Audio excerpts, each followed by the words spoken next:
क्या भाभी, इतने दिन हो गए, आपको अब तक पता नहीं चला कि घर के लोगों को कैसा खाना पसंद है? क्या हुआ ननद जी, कुछ कमी है क्या? मैंने तो हमेशा की तरह आज भी खाना बनाया था। क्या कमी है? नमक मसाले का कुछ पता ही नहीं। लगता है तू नमक डालना ही भूल गई। अब इसके लिए तो तुझे सजा मिलनी ही चाहिए। सजा का नाम सुनते ही सीमा डर जाती है। पवन कहता है, माँ पिछली बार आपने पूरा खाना जो इसे खिलाया था ना, वो बेचारी अब तक सजा भूली नहीं होगी। अरे हो जाती है कभी कभी डर से गलती, थोड़ा सा ही नमक कम है, जाकर नमक लाकर दे दो। अगली बार से ऐसी गलती मत करना, वरना मैं भी बचा नहीं पाऊंगा। पवन की बात सुनकर सीमा तुरंत रसोई में जाती है और नमक लाकर घर वालों को देती है।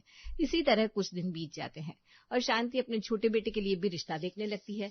ऐसे ही एक दिन उसके घर सुमित्रा आती है, जो सीमा को कभी बर्तन तो कभी पोछा तो कभी सबके लिए चाय बनाते देखती है। सीमा हर वक्त काम में लगी रहती है, जिससे देखकर सुमित्रा शांति से कहती है, तुम्हारी बड़ी बहू भी काफी संस्कारी है। मैं जब से आई हूँ बेचारी काम ही कर रही है।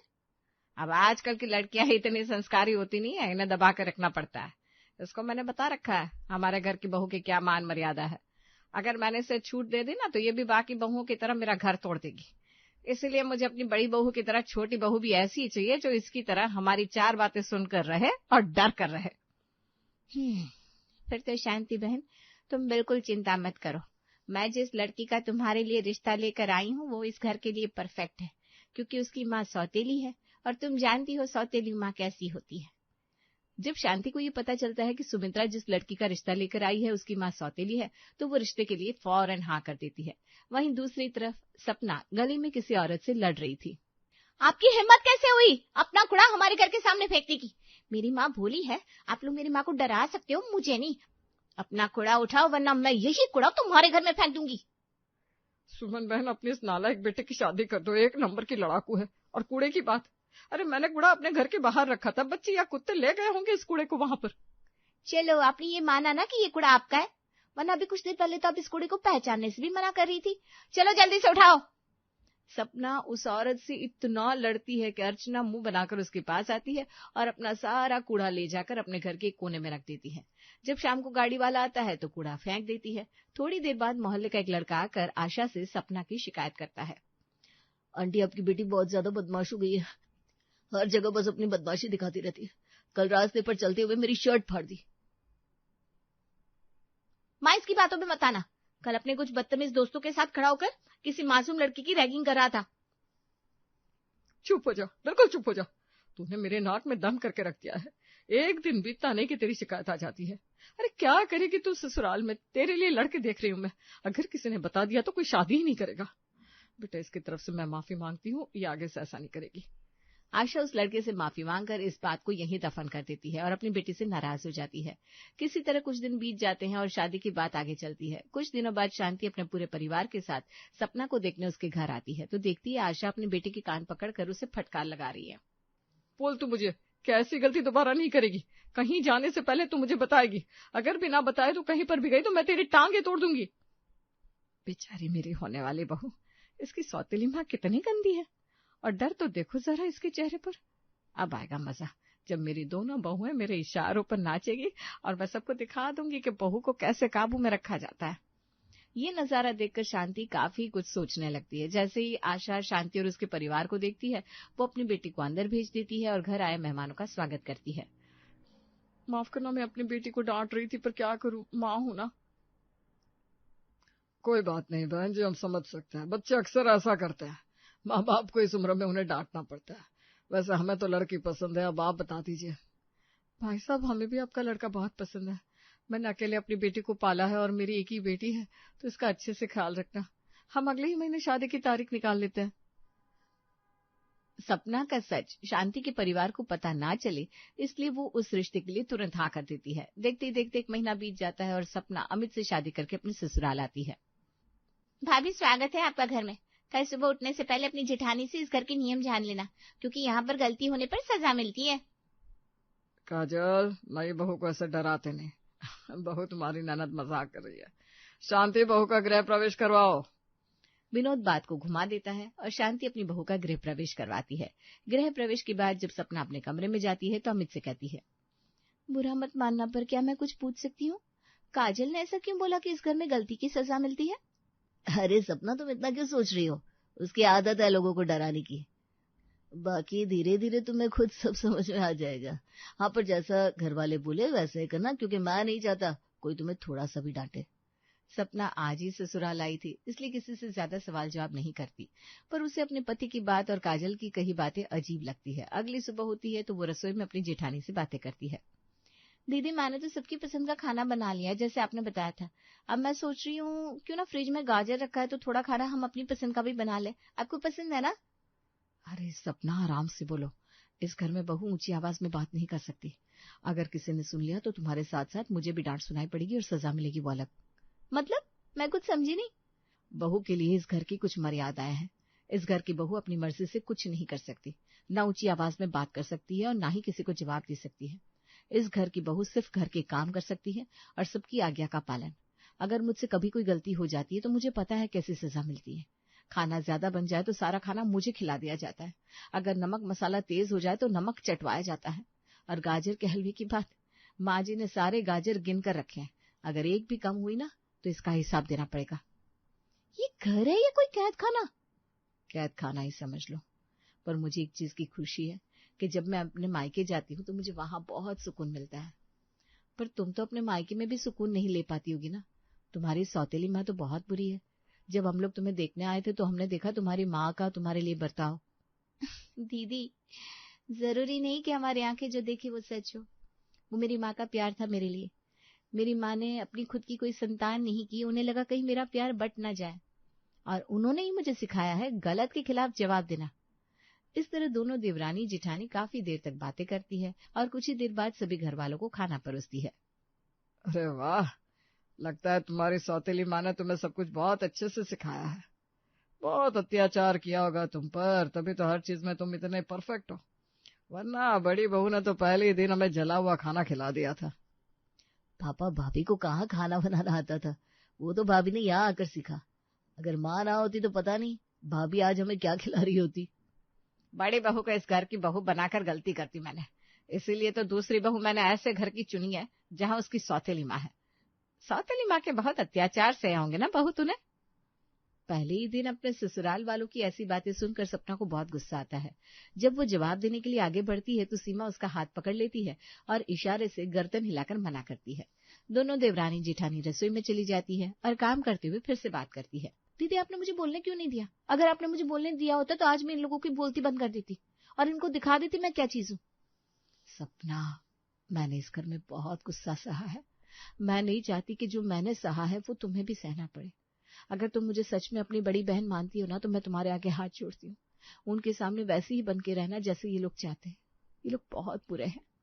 सीमा हाथ जोड़कर अपनी देवरानी से विनती करती है, जो सपना देख नहीं पाती और उसकी बात मान जाती है। अब दोनों देवरानी जेठानी हर वक्त घर के काम करती तो वहीं काजल आराम करती और साथ ही अपनी माँ के कान भी भरती। हाँ, तुम्हें नहीं लगता दोनों देवरानी जेठानी में कुछ ज्यादा ही प्यार है? इनको और काम दो, मार्केट भी नहीं भेजो। आखिर कब तक तुम खुद बाजार से सामान लाकर दोगी? 200 दो और 300 का सामान मंगवाओ, तब आएगा मजा और फिर होगी इन दोनों में लड़ाई। सही कह रही है बेटा तू। अगर इन दोनों में इतना प्यार रहा ना तो हमारे लिए मुसीबत बन सकती है ये दोनों। शांति अपनी बेटी की बातों में आ जाती है और जब दोनों देवरानी जेठानी साफ सफाई करते हुए बातें कर रही थी तो शांति आती है और उन्हें पैसे देते हुए कहती है, बहू, तुम दोनों के पास कुछ काम तो रहता नहीं, बस सारा दिन हंसी ठिठोले करवा लो। लगता है इस घर में बहू नहीं सखी उठाकर ले आई हूँ। ऐसा नहीं है माँ जी, हम दोनों साथ में काम करते हैं, बस इसलिए थोड़ी बातें भी कर लेते हैं। अगर हमसे कोई गलती हो गई हो तो माफ कर दो। सीमा बहू, तेरी तो ये दबी दबी बातें सुनकर ना मैं परेशान हो गई हूँ। मैं यहाँ तुम दोनों को तुम्हारी गलतियां गिनवाने नहीं बल्कि काम बताने के लिए आई हूँ। ये पकड़ो 200 रुपया और बाजार से गोभी, मटर, गाजर, मिर्च, टमाटर, धनिया, खड़े मसाले सब लेकर आ जाओ। और हाँ, अब से बाजार भी तुम्हें ही जाना है, दुकान भी तुम्हें ही जाना है। आई बात समझ? वो सब तो ठीक है माँ जी, पर आपने जितना सामान मंगवाया है उसके हिसाब से 200 तो बहुत कम है। क्या क्या बोला तूने? अब तू मुझे हिसाब किताब सिखाएगी?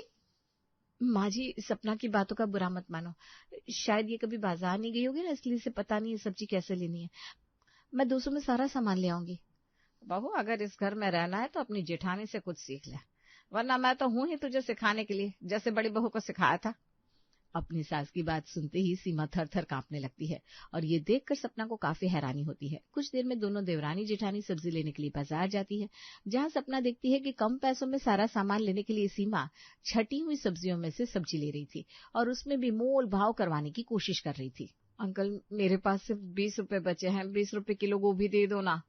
अरे तुम जैसे गरीबों को बहुत अच्छे से जानता हूँ, जब पैसे होते नहीं तो बाजार में आती क्यों? भागो यहाँ से, 20 रुपए में तुम्हें गोभी दूंगा मैं। उस आदमी की बात सुनकर सीमा डर जाती है और वहां से जाने लगती है, पर सपना नहीं डरती और वो उस सब्जी वाले को सुनाने लगती है। आपको किसी ने तमीज नहीं सिखाई क्या? औरत से क्या इस तरह से बात की जाती है? अगर 5 रुपए कम कर देंगे तो क्या हो जाएगा? वैसे भी आपकी इस गोभी में कीड़े लगे हुए हैं, कोई पूछ भी नहीं रहा है, और अगर कोई ले रहा है तो उसकी मासूमियत का फायदा उठा रहे हो तुम। अरे तुम जैसे को तो बहुत अच्छे से जानती हूँ मैं। ये जो तुमने तराजू के नीचे चुम्बक लगा रखा है ना और लोगों को बेवकूफ बना रहे हो ना, सब दिख रहा है मुझे। रुको, अभी पुलिस को बुलाती हूँ और बताती हूँ किस तरह से तुम मासूम लोगों को ठग रहे हो। अरे अरे बेटा माफ कर दे, मुझे नहीं पता था। जेठानी शरीफ है तो देवरानी बदमाश है। गलती हो गई। तुम 20 रुपये क्या 5 रुपये में गोभी ले जाओ, पर पुलिस को मत बुलाओ। तुम्हारे आगे हाथ जोड़ता हूँ बेटा, समझो ना जरा। जी अंकल जी, सपना जाने तो ना, वो हमें 5 रुपए में गोभी देने को तैयार हो गए ना, हमारे 15 बच जाएंगे। बहुत दिन हो गए मैंने बाहर का कुछ नहीं खाया, हम उसका कुछ खा भी लेंगे, मेरे लिए जाने देने। दीदी आप कितनी शरीफ है, इसी चीज का फायदा उठाते हैं। और आप क्या कह रही हैं? 15 रुपये का आप क्या खाओगी बाहर? ये घर वाले इतने बुरे हैं जो आपको 1 रुपया नहीं देते हैं और ना ही बाहर का कुछ खाने देते हैं। बस बहुत हुआ, आज मैं घर में सबसे बात करूंगी और आप मुझे रोक नहीं सकती।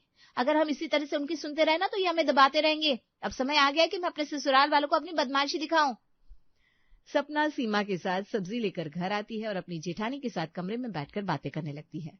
कुछ देर में सब खाने के लिए आते हैं, लेकिन जब उन्हें खाने के लिए कुछ नहीं मिलता तो दोनों सीमा और सपना की आवाज सुनकर उनके कमरे में जाते हैं। ये सब क्या चल रहा है इस घर में? रात के 8 बज चुके हैं, हम लोग 8 बजे खाना खा चुके होते हैं और तुम दोनों ने अब तक खाना बनाया भी नहीं, उल्टा यहाँ बैठकर बातें कर रही हो, जबकि हम लोग बाहर से तुम्हें कब से आवाज दे रहे हैं, सुनाई नहीं दे रहा है क्या? जी आज हम दोनों देवरानी जेठानी ने बहुत काम किया है, अभी तो बाजार से आए 200 रुपए की इतनी सारी सब्जियां लेकर, तो आज तो हमसे काम नहीं हो पाएगा। अगर खाना खाना है तो बाहर चलते हैं, वैसे भी काफी दिन हो गए। क्यों दीदी? सपना, मैंने तुम्हें क्या कहा था? इस घर की बहू मर्यादा में रहती है, यहाँ पर रहने के कुछ नियम है और मैं नहीं चाहता कि तुम्हारी गलती की सजा तुम्हें दी जाए। कोई बात नहीं बेटा, मेरी बहू को बाहर का खाना खाना है ना, चलते हैं सब बाहर खाने के लिए। और इसे मैं ऐसा बाहर का खाना खिलाऊंगी कि इसकी मरी हुई माँ इसे याद आ जाएगी। अपनी दोनों बहुओं को सबक सिखाने के लिए शांति अपने पूरे परिवार के साथ एक रेस्टोरेंट में जाती है, जहाँ सभी अच्छा। और जब बिल की बारी आती है तो शांति वेटर से कहती है, भाई आज की पार्टी हमारी बहुओं की तरफ से थी, आप हमारी इन दोनों बहुओं से ले लेना पैसे, हम लोग चलते हैं। बहू बिल पे करके अकेले घर आ जाना है। माँ जी, हम बिल कहाँ से भरेंगे, हमारे हाथ में तो 10 रुपया भी नहीं है। बहू, ये तो बाहर खाने की डिमांड करने से पहले सोचना चाहिए था। अपनी बहुओं को सबक सिखाने के लिए विनोद अपने पूरे परिवार के साथ घर आने के लिए निकल जाता है। तभी विनोद के फोन पर मैसेज आता है, उसके बैंक अकाउंट से 10,000 कट चुके हैं। ये देखकर विनोद हैरान हो जाता है। कुछ ही देर में दोनों बहुएं घर आती है और सपना अपने परिवार से कहती है, अरे घर में तो काफी सन्नाटा है।